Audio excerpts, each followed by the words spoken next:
Welcome to the maths world.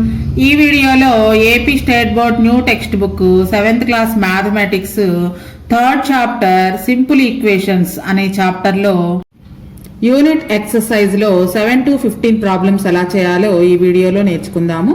Previous వీడియోలో 1 to 6 problems ఎలా చేయాలో ఎక్స్ప్లెయిన్ చేశాను. First one 7th one, solve the following equations and check the result.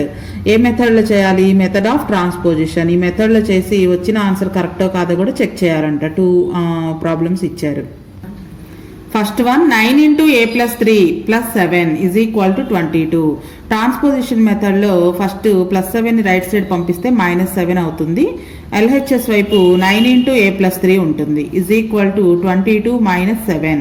22లో నుంచి 7ని subtract చేస్తే 15 వస్తుంది.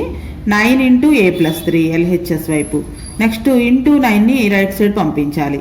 Into 9 right side వస్తే by 9 అవుతుంది, డివైడెడ్ బై 9. సో ఈ రెండు 3 టేబుల్లో క్యాన్సిల్ అవుతాయి. 3 5s 3 3s 5/3. So a plus 3 is equal to right side 5/3 వచ్చింది. ఇక ఈ +3ని కూడా రైట్ సైడ్ పంపిస్తే ఏ వాల్యూ కనుక్కోవచ్చు. a is equal to 5/3 minus 3. So ఇది కూడా ఫ్రాక్షన్ లాగా రాసుకొని ఎడిషన్స్ సబ్ట్రాక్షన్ చేస్తే సరిపోతుంది. సో డినామినేటర్లో ఏం లేదు కాబట్టి 1 రాసుకోవచ్చు. డినామినేటర్స్ రెండింటికి ఎల్సిఎం చేయాలి. 3కి 1కి ఎల్సిఎం 3 1s 3 3 1s 3. సో ఇలా మల్టిప్లికేషన్ చేసి ఎల్సిఎం కనుక రాసినట్లయితే క్రాస్ మల్టిప్లికేషన్ చేసుకోవచ్చు. అంటే 5 into 1 minus 3 into 3. 5 1s 5 minus 3 3s 9. 5 minus 9/3. Small నెంబర్లో నుంచి బిగ్ నెంబర్ మైనస్ చేస్తే సబ్ట్రాక్షన్ చేస్తే మైనస్ వస్తుంది. 9లో నుంచి 5 మైనస్ చేస్తే 4. డినామినేటర్లో 3. సో ఏ వాల్యూ -4/3. మరి కరెక్టో కాదో చెక్ చేయాలి. చెక్ LHS వాల్యూ తీసుకొని మనం అందులో ఏ వాల్యూని కనుక సబ్స్టిట్యూషన్ చేసినట్లయితే RHS వాల్యూ రావాలి. ఏ వాల్యూ మనకి -4/3 వచ్చింది. -4/3 + 3 నెక్స్ట్ +7 ఉంది. సో ముందు బ్రాకెట్లో ఉన్నవి క్యాలిక్యులేషన్ చేయాలి. 9 ఇంటూ ఇక్కడ కూడా ఏం లేదు కాబట్టి డినామినేటర్లో 1 వేసుకొని 3 1s 3. సో క్రాస్ మల్టిప్లికేషన్ చేసుకుంటే -4 into 1 + 3 into 3. ఇది బ్రాకెట్లో దాని వరకు క్యాలిక్యులేషన్. నెక్స్ట్ +7 ఉంది. 9 ఇంటూ బ్రాకెట్లో క్యాలిక్యులేషన్ చేస్తే 4 1s 4, ఒక నెంబర్కి మైనస్ ఉంది కాబట్టి -4 + 3 3s 9/3 +7. 9 బ్రాకెట్లోది ఒక పాజిటివ్ నెంబర్ ఒక నెగిటివ్ నెంబర్ ఉంది కాబట్టి సబ్ట్రాక్షన్ చేయాలి. 9లో నుంచి 4 సబ్ట్రాక్షన్ చేస్తే 5, బిగ్ నెంబర్కి ముందు ప్లస్ ఉంది కాబట్టి +5/3 +7 ఉంది పక్కన. ఇప్పుడు ఇది bracket means multiplication. So 3 3s 3 1s 3 3s 9 cancel చేసుకోవచ్చు. మల్టిప్లికేషన్ చేస్తే 3 into 5 15 + 7. 15 + 7 22. మనకు RHS కూడా 22నే ఉంది. So which is equal to RHS. So మనకు వచ్చిన a is equal to -4/3 అనేది కరెక్ట్ అనమాట. Next second problem 25 is equal to 18 - 7 into b - 6. First of all 18ని లెఫ్ట్ సైడ్ తీసుకురావాలి. సో ఇక్కడ మనకి రైట్ సైడ్ కాకుండా లెఫ్ట్ సైడ్ ఇచ్చాడు కాన్స్టెంట్. సో +18 ఇటు వస్తే -18 అవుతుంది. ఇక RHS వైపు -7 into b - 6 ఉంటుంది. సో 25లో నుంచి 18ని మైనస్ చేస్తే 7 వస్తుంది answer. is equal to -7 into b - 6. Next ఈ 7ని కూడా LHS వైపు తీసుకొస్తే ఇది 7 into 7 right side left side వస్తే /7 అవుతుంది. 7కి ఉన్నటువంటి సైన్తో సహా రాసుకోవాలి. is equal to RHS వైపు b - 6 మిగులుతుంది. 7/7 అంటే 7 టేబుల్లో క్యాన్సిల్ అవుతుంది. 7 1s 7 1s.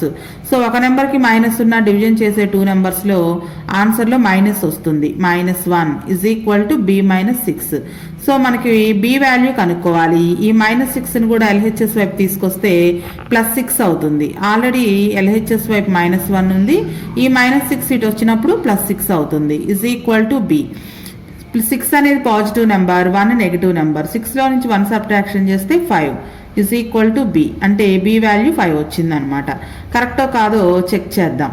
Check LHS value ఇక్కడ ఎల్హెచ్ఎస్లో కాన్స్టెంట్ ఉంది, ఆర్హెచ్ఎస్ వాల్యూ తీసుకొని అందులో మనకు వచ్చినటువంటి వేరియబుల్ వాల్యూని సబ్స్టిట్యూషన్ చేస్తే ఎల్హెచ్ఎస్ వాల్యూ రావాలి. 18 - 7 × b - 6. మిగిలినవన్నీ యాజ్ ఇట్ ఈస్గా రాసుకోవాలి. ఒక బి ప్లేస్లో మాత్రమే 5ని సబ్స్టిట్యూషన్ చేస్తాం. 18 - 7 బ్రాకెట్ బి బదులుగా 5 -6 బ్రాకెట్ క్లోజ్. అన్ని మిగిలినవన్నీ యాజ్ ఇట్ ఈజ్ సింబల్స్తో సహా. ముందు బ్రాకెట్లో దాన్ని క్యాలిక్యులేషన్ చేసుకోవాలి. 18 - 7 ఇంటూ స్మాల్ నెంబర్లో నుంచి బిగ్ నెంబర్ సబ్ట్రాక్షన్ చేస్తే మైనస్ వస్తుంది. 6లో నుంచి 5 సబ్ట్రాక్షన్ చేస్తే 1. సో ఇక్కడ 7 ఇంటూ బ్రాకెట్ మీన్స్ మల్టిప్లికేషన్ అనమాట. So 7 1s 7. 2 నెంబర్స్కి మల్టిప్లికేషన్ చేసే 2 నెంబర్స్కి మైనస్ ఉంది. మైనస్ ఇంటూ మైనస్ +7 అవుతుంది. 18 + 7 25. మనకి ఎల్హెచ్ఎస్లో ఉన్నది కూడా 25 which is equal to LHS. So LHS RHS రెండు ఈక్వల్గా ఉన్నాయి కాబట్టి b = 5 అనేది కరెక్ట్ అనమాట. Next 8th problem. 6 times a number is 72. Find the number. ఒక నెంబర్కి 6 times 72కి ఈక్వల్ అంట. ఈజ్ అంటే ఈజ్ ఈక్వల్ టు అని రాసుకోవచ్చు. అయితే ఆ నెంబర్ కనుక్కోవాలి. ఫస్ట్ ఆఫ్ ఆల్ ఆ నెంబర్ తెలియదు కాబట్టి ఎక్స్ అనుకుందాము. Let the number is equal to X. 6 times, times means multiplication. 6 times అన్నారు కాబట్టి ఈ నెంబర్ని 6తో మల్టిప్లికేషన్ చేయాలి. So 6 times the number is equal to 6 × x. ఆ 6 times ఆఫ్ నెంబర్ అనేది 72కి ఈక్వల్ అంట. సో ఫ్రమ్ ప్రాబ్లం, మనకు ప్రాబ్లంలో ఇచ్చిన దాని ప్రకారం దాన్ని మ్యాథమెటికల్ స్టేట్మెంట్లో కన్వర్ట్ చేస్తే కనుక 6x is equal to 72. So X value కనుక్కోవాలి. ఇది 6 ఇంటూ కాబట్టి రైట్ సైడ్ వెళ్తే బై 6 అవుతుంది. సో 6 టేబుల్లో క్యాన్సిల్ చేస్తే 6 1s 1 మిగులుతుంది. 2 దించుకుంటే 12. 6 2s 12. So X is equal to 12. మనకు కావాల్సిన నెంబరు 12 అనమాట. So required number is equal to 12.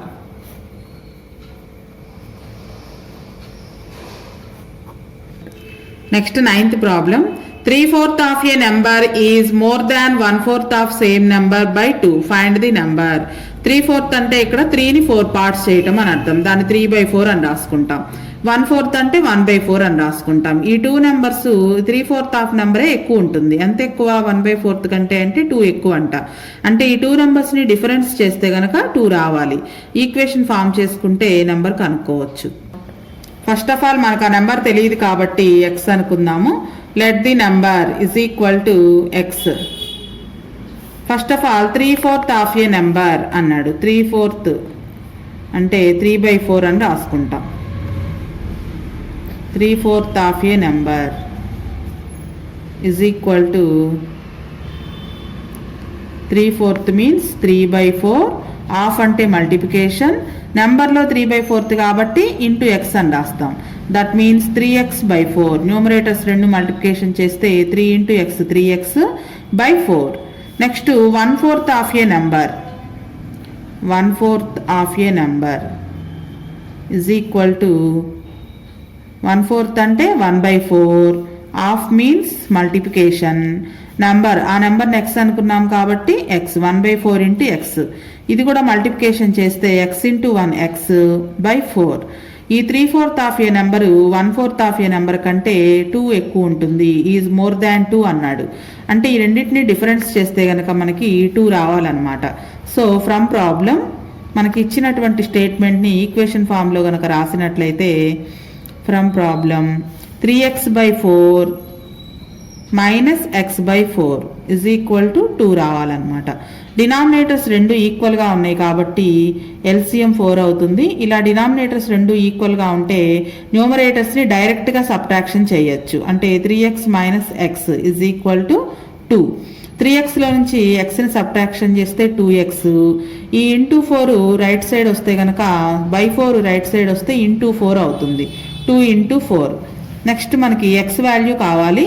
Into 2 right side వస్తే /2 అవుతుంది. 2 × 4. ఈ ఇంటూ 2 ఇటు వస్తే /2. 2 2 cancel. x is equal to 4. అంటే మనకు కావాల్సిన నెంబరు 4 అంట. ఒకసారి కరెక్టో కాదో చెక్ చేద్దాం. Required number is equal to 4. చూడండి కరెక్టో కాదో చెక్ చేద్దాము. 3/4 ఆఫ్ ఏ నెంబర్ అంటే 3/4 ఇంటూ 4, 4 4 క్యాన్సిల్ 3 వస్తుంది. అలానే 1/4 ఆఫ్ ది సేమ్ నెంబర్ అంటే 1/4 ఇంటూ 4, 4 4 క్యాన్సిల్ 1 వస్తుంది. ఈ 3/4 of A number 1/4 of A number కంటే కూడా 2 ఎక్కువ. 3 - 1 చేస్తే 2 వస్తుంది. సో మనకు కావాల్సిన నెంబర్ 4 అనేది కరెక్ట్ అనమాట. Next 10th problem. In the adjacent figure, the perimeter of the square is 40 meters. Then find x. ఈ ఫిగర్లో స్క్వేర్ ఫిగర్ ఇచ్చారు. స్క్వేర్ అంటే ఆల్ సైడ్స్ ఈక్వల్గా ఉంటాయి. ఒక సైడ్ 3x - 5 ఉంది. అయితే దీని పెరిమీటర్ ఇచ్చారు. ఈ పెరిమీటర్ ఈక్వల్ చేసుకుని x వాల్యూ కనుక్కోవాలి. చూడండి ఇక్కడ మనకి ఫిగర్లో ఒక సైడ్ ఇచ్చాడు. ఫస్ట్ సైడ్ రాసుకుందాము. Side of a square is equal to, ఇది మనకు లెక్కలోనే ఇచ్చారు. సైడ్ ఆఫ్ ఏ స్క్వేర్ని ఎస్ అనే లెటర్తో కానీ లేదా ఏ అనే లెటర్తో కానీ డినోట్ చేద్దాం. 3x - 5 meters. నెక్స్ట్ సైడ్ ఇచ్చినప్పుడు perimeter of a square is equal to, perimeter formula 4 into side అంటే 4 ఇంటూ ఏ, 4 ఇంటూ 3x - 5. మనకి ఏ వాల్యూ అంటే సైడ్ వాల్యూ 3x - 5 అని ఇచ్చారు కాబట్టి 3x - 5 వేసుకున్నాం. కానీ మనకు లెక్కలో పెరిమీటర్ ఇచ్చారు. But given perimeter of a square is equal to 40. Perimeter of a square is equal to 40. So మనం కనుక్కుంటే వచ్చిన పెరిమీటర్ ఇది లెక్కలో ఇచ్చిన పెరిమీటర్. ఈ రెండింటిని ఈక్వల్ చేసుకోవచ్చు. 4 into 3x - 5 is equal to 40. X value కనుక్కోవాలి. ముందుగా ఈ ఇంటూ 4ని రైట్ సైడ్ పంపిస్తే బై 4 అవుతుంది. 3x - 5 is equal to 40/4. Into 4 ఇటు వస్తే by 4. 4 1s 4 10s. Next X value కనుక్కోవాలి. -5ని రైట్ సైడ్ పంపిస్తే +5 అవుతుంది. ఆల్రెడీ 10/1 అంటే 10 ఉంది రైట్ సైడ్. ఈ -5 కూడా ఇటు వస్తే +5. 10 + 5 15. 3x is equal to 15. Next X value కనుక్కోవాలి. ఇంటూ 3 కూడా రైట్ సైడ్ వస్తే బై 3 అవుతుంది. 15/3. 3 1s 3 5s. So X value 5 వచ్చింది. మనకి ఒక సైడ్ ఎంత అంటే side of a square is equal to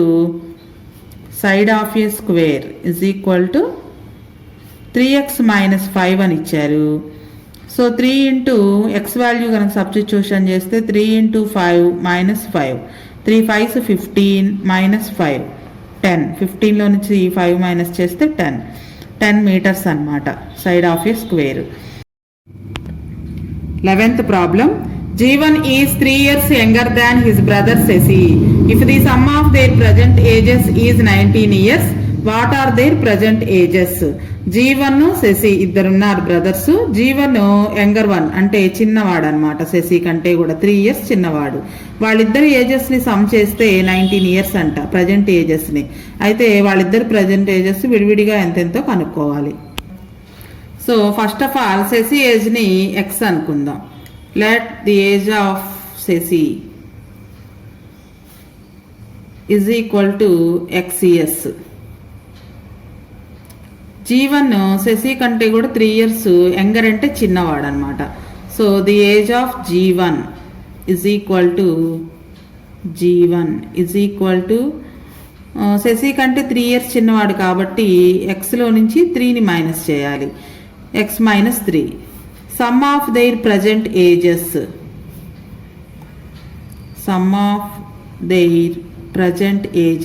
is equal to 19 years. అంటే వాళ్ళిద్దరు ఏజెస్ని సమ్ చేస్తే 19కి ఈక్వల్ చేయాలన్నమాట. ఎక్స్ శశిది, జీవన్ ఏజ్ ఎక్స్ - 3. వీళ్ళిద్దరు ఏజ్ సమ్ చేస్తే 19కి ఈక్వల్ చేయాలి. X plus x 2x - 3 is equal to 19. -3 right side వెళ్తే +3 అవుతుంది. 19 + 3 22. 2x is equal to 22. X is equal to into 2 right side వస్తే బై 2 అవుతుంది. 2 1s 2 11s. 11/1 means 11. X is equal to 11. X అంటే మనం age of శశిది x అనుకున్నాం. So Shashi age లేదా age of Shashi is equal to 11 years. Age of Jeevan is equal to 11లో నుంచి 3 minus చేయాలి. Age of G1 is equal to 3 years చిన్నవాడు కాబట్టి 11లో నుంచి 3 మైనస్ చేస్తే 8 ఇయర్స్. ఇదే లెక్కని ఇంకోలాగా కూడా చేయొచ్చు. G1 ఏజ్న ఎక్స్ అనుకున్నట్లయితే G1 కంటే శశి 3 ఇయర్స్ పెద్దవాడు కాబట్టి x+3 అని కూడా రాసుకోవచ్చు అనమాట. అంటే G1 ఎక్స్ అనుకుంటే శశి ఇది x+3 అవుతుంది. అలా చేసినా కానీ ఇది ఆన్సర్ ఇదే వస్తుంది. Next 12th problem. The length of a rectangle is 20 meters more than its width. If the perimeter of the rectangle is 100 meters, then find the length and breadth of rectangle. మనకి ఇక్కడ perimeter ఇచ్చారు. Perimeter formula 2 × l+b, అంటే length breadth తెలిసినట్లయితే perimeter కనుక్కోవచ్చు. అయితే length breadth మనం కనుక్కోవడానికి clue ఇచ్చారు. ఈ విడ్త్ కంటే కూడా లెంగ్త్ 20 meters ఎక్కువ ఉంటుందంట. The length of rectangle is 20 meter more than its width. Width కంటే 20 meters మోర్ అంటే ఎక్కువ ఉంటుంది. కాబట్టి ఫస్ట్ విడ్త్ని ఎక్స్ అనుకుంటే లెంగ్త్ x+20 అవుతుంది. సో పెరిమీటర్ కనుక్కొని 100కి ఈక్వల్ చేసినట్లయితే లెంగ్త్ బ్రెడ్త్ కనుక్కోవచ్చు. ఫస్ట్ రెక్టాంగిల్ గీసుకుందాము. రెక్టాంగిల్ అంటే ఆపోజిట్ సైడ్స్ ఈక్వల్గా ఉంటాయి, లెంగ్త్ ఎక్కువగా ఉంటుంది, అంటే లెంగ్త్ బ్రెడ్త్. సో ఈ బ్రెడ్త్ కంటే కూడా లెంగ్త్ 20 ఎక్కువ అంట. బ్రెడ్త్ని ఎక్స్ అనుకున్నట్లయితే ఇది x+20 అవుతుంది లెంగ్త్. పెరిమీటరు 100 అని ఇచ్చారు.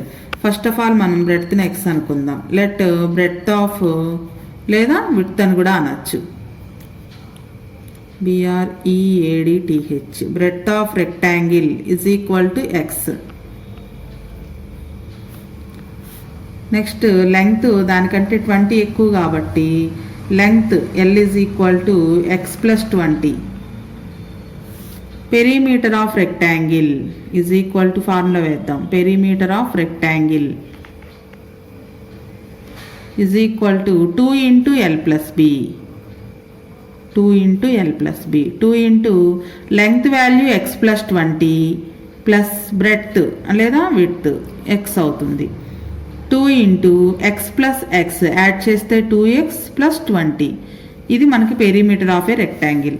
కానీ మనకి పెరిమీటర్ ఆఫ్ ఏ రెక్టాంగిల్ 100 అని ఇచ్చారు ప్రాబ్లంలో. But given perimeter of rectangle is equal to 100 meters. So రెండు కూడా పెరిమీటర్సే కాబట్టి ఈ రెండింటిని ఈక్వల్ చేస్తే ఎక్స్ వాల్యూ వస్తుంది. 2 × 2x + 20 is equal to 100. First into 2 right side వస్తే బై 2 అవుతుంది. ఇక LHS వైపు 2x + 20 ఉంటుంది. 100/2. 2 టేబుల్లో క్యాన్సిల్ చేస్తే 2 1s 2 50s. 2x is equal to ఈ +20 కూడా రైట్ సైడ్ వెళ్తే -20 అవుతుంది. RHS వైపు 50/1 అంటే 50 ఉంటుంది. +20 ఇటు వస్తే -20. 50లో నుంచి 20 సబ్ట్రాక్షన్ చేస్తే 30. 2x is equal to 30. x is equal to into 2 right side వస్తే /2 అవుతుంది. 2 1s 2 15s. So x is equal to 15. X అంటే మనం విడ్త్ ఆఫ్ రెక్టాంగిల్ని ఎక్స్ అనుకున్నాం కాబట్టి width or breadth. Width is equal to 15 meters. Length is equal to దానికంటే ఒక 20 ఎక్కువ, అంటే 15 + 20 35. Length 35 meters, breadth 15 meters. Next 13th problem. In a family the consumption of rice is 4 times that of wheat. అంటే ఫ్యామిలీలో consumption అంటే వాడకం అనమాట. Rice is 4 times that of wheat. Wheat కంటే కూడా 4 times రైస్ ఎక్కువ యూజ్ చేస్తారంట. The total consumption of the 2 cereals in a month is 30 kgs. ఈ 2 రకాల ధాన్యాలు, cereals అంటే ధాన్యాలు అంటాం తెలుగులో, ఈ 2 రకాలు కలిపి ఒక మంత్లో 30 kgs వాడారంట. Find the quantities of rice and wheat consumed in the family. అయితే రైస్ ఎన్ని kgs వాడారు, వీట్ ఎన్ని kgs వాడారో కనుక్కోవాలి. ఫస్ట్ ఆఫ్ ఆల్ మనం వీట్ కన్జంప్షన్ని ఎక్స్ అనుకుందాం. Let consumption of wheat is equal to x kgs. Wheat కంటే కూడా రైస్ 4 times ఉంది కాబట్టి దీన్ని 4తో మల్టిప్లికేషన్ చేస్తే రైస్ కన్జంప్షన్ తెలుస్తుంది. Consumption of rice is equal to వీటికి 4 times, అంటే 4 times అంటే 4తో మల్టిప్లికేషన్ చేయాలి. 4 × x 4x kgs. అయితే రెండు కలిపి ఆ మంత్లో కన్జంప్షన్ 30 kgs అంట. Total consumption of 2 cereals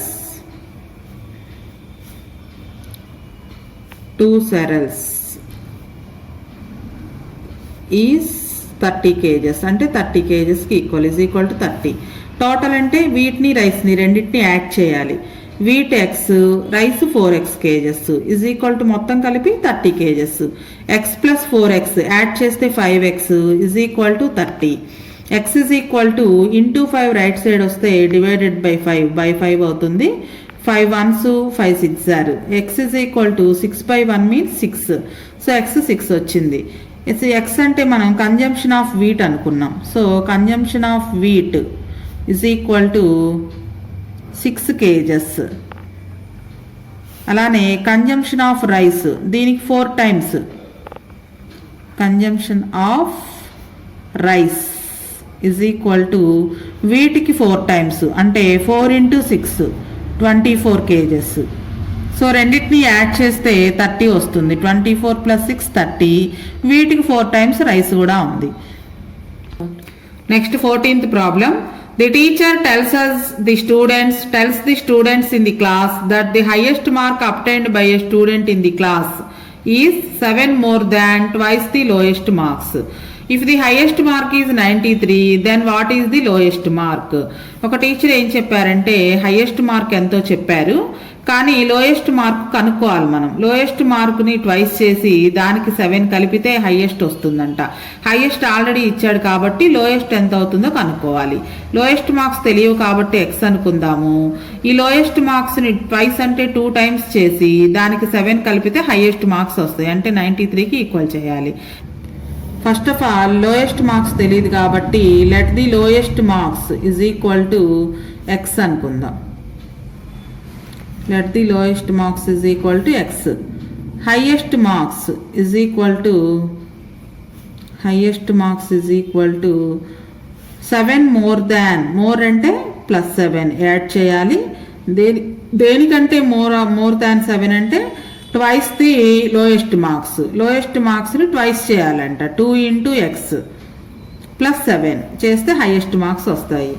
so 7 more than twice the lowest marks. More అంటే యాడ్ చేయాలి. సో మనకి హైయెస్ట్ మార్క్స్ ఎంతో ఇచ్చారు. But given highest marks is equal to 93. Highest marks is equal to 93. So మనకి equation form చేస్తే 2x + 7 వచ్చింది, ఇచ్చిందేమో 93. ఈ రెండింటిని ఈక్వల్ చేయొచ్చు. 2x + 7 is equal to 93. +7 right side వెళ్తే -7 అవుతుంది. 93 - 7. So 2x is equal to 93లో నుంచి 7 సబ్ట్రాక్షన్ చేస్తే 86. ఎక్స్ వాల్యూ కావాలి. 2 into x ఇది. ఇంటూ 2 రైట్ సైడ్ వస్తే /2 అవుతుంది. 2 1s 2 4s 2 3s. x is equal to 43. X అంటే మనం లోయెస్ట్ మార్క్స్ అనుకున్నాం. So lowest marks is equal to 43. Lowest marks is equal to 43. Next 15th problem. A man travelled 4/5 of his journey by train, 1/7 by bus and the remaining 16 kilometers by auto. What is the length of his total journey? మొత్తం ఎన్ని kilometres journey చేశాడో తెలియదు, కానీ జర్నీని 3 types 3 రకాలుగా చేశాడనమాట. కొంత దూరం ట్రైన్లోను, కొంత దూరం బస్సులోను, కొంత దూరాన్ని ఆటోలోను వెళ్ళాడు. అయితే మొత్తం జర్నీ కనుక్కోవాలి. దాంతోపాటుగా ట్రైన్లో ఎంత, బస్సులో ఎంత దూరం ట్రావెల్ చేశారో కూడా కనుక్కోవచ్చు. మనం కనుక్కోవాల్సింది టోటల్ జర్నీ కాబట్టి దాన్ని ఎక్స్ అనుకుందాము. Let total journey is equal to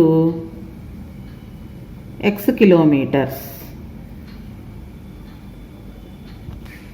next journey by train. అతను మొత్తం చేసిన జర్నీలో కొంత పార్ట్ ట్రైన్లో చేశాడు. ఆ ట్రైన్లో చేసిన part 4/5 into total journey X అనుకున్నాం. సో 4/5 ఆఫ్ టోటల్ జర్నీ అంటే 4/5 ఇంటూ ఎక్స్ అని రాసుకోవచ్చు. మల్టిప్లికేషన్ చేస్తే 4 into x 4x/5. అలానే journey by bus 1/7th part అంటే 1/7 into total journey X. So X into 1 X by 7. అలాగే జర్నీ బై ఆటోలో 16 kilometres journey చేశాడు, 16 కిలోమీటర్స్. సో ఇప్పుడు మనం ఏం చేయాలంటే ఈ 3 యాడ్ చేసి ఎక్స్కి ఈక్వల్ చేయాలి. So total journey is equal to X kilometres. ఈ టోటల్ జర్నీ అంటే ఈ 3ని యాడ్ చేయాలి, ట్రైన్లోది, బస్సులోను, ఆటోది 3 యాడ్ చేయాలి. 4x/5 plus x/7 plus 16 is equal to total journey X. ఈ 3 జర్నీస్ యాడ్ చేస్తేనే టోటల్ జర్నీకి ఈక్వల్ అవుతుంది. అయితే మనం ఎక్స్లన్నీ ఒకవైపు, కాన్స్టెంట్స్ని ఒకవైపు తీసుకొద్దాం. ఈ ఎక్స్ని కూడా లెఫ్ట్ సైడ్ తీసుకొస్తే మైనస్ ఎక్స్ అవుతుంది, మైనస్ ఎక్స్. అలానే కాన్స్టెంట్ 16ని రైట్ సైడ్ తీసుకువెళ్తే ప్లస్ 16 ఇటు వస్తే మైనస్ 16 అవుతుంది. ప్లస్ ఎక్స్ లెఫ్ట్ సైడ్ వస్తే minus X, plus 16 right side వెళ్తే మైనస్ 16. ఇలా ఎందుకు మార్చాము అంటే వేరియబుల్స్ అన్ని కూడా లెఫ్ట్ హ్యాండ్ సైడ్ ఉంటే గనక మనకి ఎక్స్ వాల్యూ కనుక్కోవడం ఈజీగా ఉంటుంది. సో ఈ 2 ఫ్రాక్షన్స్ లాగా ఉన్నాయి. సో దీన్ని కూడా ఫ్రాక్షన్ లాగా రాస్తే x/1 అవుతుంది. 7, 5, 1 ఈ మూడిటికి ఎల్సిఎం 7 5s 35 అవుతుంది. సో మనకి 3 ఫ్రాక్షన్స్ ఉన్నప్పుడు వేరే మెథడ్లో చేయాలి. ఫస్ట్ ఫ్రాక్షన్లో ఉన్నటువంటి numerator 4x into 5th table 35 వచ్చే వరకు చదవాలి, 5 7s 35 ప్లస్ సెకండ్ ఫ్రాక్షన్లో ఉన్న న్యూమరేటర్ x ఇంటూ 7 టేబుల్ 35 వచ్చే వరకు 7 5s 35 మైనస్ థర్డ్ ఫ్రాక్షన్లో ఉన్న న్యూమరేటర్ x ఇంటూ 1 టేబుల్ 35 వచ్చే వరకు అంటే 135s 35 is equal to right side minus 16 ఉంది. 4 ఇంటూ 7 ముందుగా నెంబర్స్ మల్టిప్లికేషన్ చేయాలి. 4 7s 28 ఇంటూ ఎక్స్ ఉంది 28x plus 5 into X 5x minus 35 into X 35x is equal to buy 35 ఇటు వస్తే ఇంటూ 35 అవుతుంది. ఆల్రెడీ మైనస్ 16 ఉంది. ఈ డివైడెడ్ బై 35 రైట్ సైడ్ వెళ్తే ఇంటూ 35 అవుతుంది. సో ఇక్కడ మనం పాజిటివ్ వాల్యూస్ వరకు యాడ్ చేయాలి. 28 5 యాడ్ చేస్తే 33 వస్తుంది, 33x minus 35x is equal to minus 16 into 35. So మన సబ్ట్రాక్షన్ కనుక చేస్తే స్మాల్ నెంబర్లో నుంచి బిగ్ నెంబర్ని మైనస్ చేస్తున్నాం కాబట్టి మైనస్ వస్తుంది. 35లో నుంచి 33 మైనస్ చేస్తే 2x is equal to minus 16 into 35. మనకి x వాల్యూ కావాలి. ఈ ఇంటూ 2 ఇది -2 కాదు, ఇంటూ -2 ఇంటూ -2 రైట్ సైడ్ వస్తే డివైడెడ్ బై -2 అవుతుంది. అంటే 16 ఇంటూ 35 బై -2. ముందుగా minus minus cancel, 2 1s 2 8s అనమాట. సో 35ని 8ని మల్టిప్లికేషన్ చేస్తే టోటల్ జర్నీ తెలుస్తుంది. 8 5s 40, 8 3s 24, 4 28 అంటే 280. ఎక్స్ వాల్యూ 280 వచ్చింది. X is equal to 280. X అంటే మనం టోటల్ జర్నీని ఎక్స్ అనుకున్నాం. So total journey is equal to 280 kilometres. అయితే మనం కరెక్టో కాదో ఒకసారి చెక్ చేద్దాం. చూడండి, మనకి ట్రైన్లో 4/5 జర్నీ అన్నాడు. 4/5 ఇంటూ 280లో 4/5. 5 టేబుల్లో క్యాన్సిల్ చేస్తే 5 5s 25, 3 మిగులుతుంది 30 అంటే 5 6s 30. 56 4s మల్టిప్లికేషన్ చేస్తే ట్రైన్లో ఎంత దూరం వచ్చాడో తెలుస్తుంది. 4 6s 24, 4 5s 20 1 22 అంటే 224 కిలోమీటర్స్ ట్రైన్లో వచ్చాడనమాట. అలానే బస్సులో 1/7th పార్ట్ అంటే 1/7 ఇంటూ 280. 7 టేబుల్లో క్యాన్సిల్ చేస్తే 7 1s 7 4s 28, 0కి 0, 40 1s 40. అలాగే ఆటోలో 16 కిలోమీటర్స్ వెళ్ళాడు. ఆటోలో 16. ఈ 3 టోటల్ చేస్తే 280 రావాలి. 4 6 10, 2 4 6 7 8 280 కిలోమీటర్స్. మొత్తం 280 కిలోమీటర్స్ని 3 రకాలుగా జర్నీ చేశాడనమాట. ట్రైన్లో 224 కిలోమీటర్స్, బస్సులో 40 కిలోమీటర్స్, ఆటోలో 16 కిలోమీటర్స్. Total journey 280 kilometres. దీంతో మనకి యూనిట్ ఎక్సర్సైజ్ అయిపోయింది. నెక్స్ట్ వీడియోలో రీజనింగ్ కార్నర్లో ఉన్న ప్రాబ్లమ్స్ ఎలా చేయాలో నేర్చుకుందాం.